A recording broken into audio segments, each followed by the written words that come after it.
പ്രവാചകൻ സല്ലല്ലാഹു അലൈഹി വസല്ലമ തങ്ങൾ പറയുന്നു, ഒരാൾ തന്റെ സഹോദരനോട് 3 ദിവസത്തിൽ കൂടുതൽ പിണങ്ങി നിൽക്കാൻ പാടില്ല.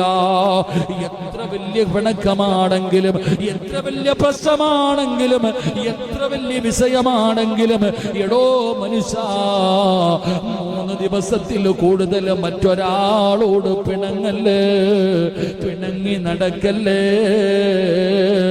അങ്ങനെ പിണങ്ങി നടക്കുന്നവരുണ്ട്.